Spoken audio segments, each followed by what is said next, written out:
watched the first two videos, you've probably picked up on a pattern. If I know the place value of the digits that are repeating, I can use that to scale my equation and then isolate my, if you watched the first two videos, you probably picked up on a pattern. So I'm going to change this video just a little bit so that we can see if you still can apply what we are doing.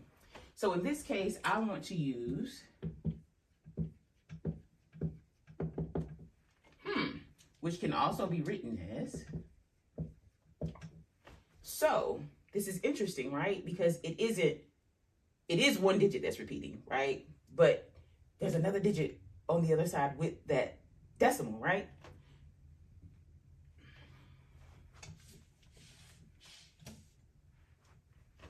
If you watch the first two videos, then you've seen us rewrite repeating decimals as fractions when the repeating digit was in the tenths place, when the repeating digits made up the hundredths place, right? There was two repeating digits.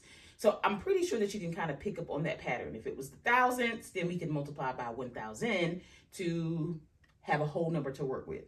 Well, here, I'm going to do something a little bit different.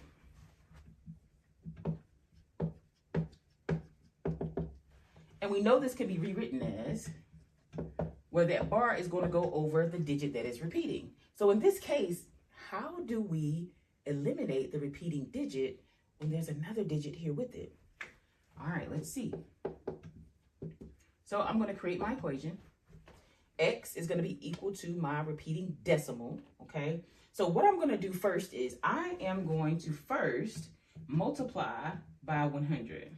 And you may see people do this different ways, but I'm going to first multiply by 100. Because what I want to do is I want to first isolate my repeating digits. So when I multiply 1x by 100, I get 100 x's. If I multiply this by 100, and you have to be very careful when you do this. This is what I'm going to get, 53. And look what's over here. This is the repeating digit. This is what is on the right side of the decimal, and that's also what I want to eliminate. So how can I eliminate it? We have an additional step with this type of repeating decimal. So what I'm going to do now is I'm going to multiply it by 10. This first equation by 10. Watch me carefully to see why.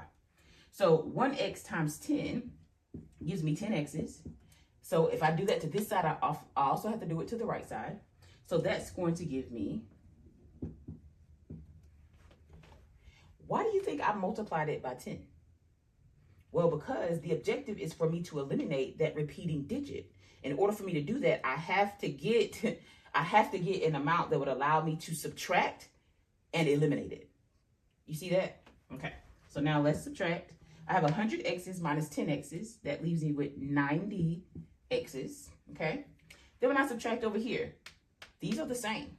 Those are the same number, right? Even though we know that that 3 repeats into infinity, if I'm subtracting the exact same thing, then the difference is 0, right? So now I'm just working with what's over here on the left side. Okay, so I have 53 minus 5.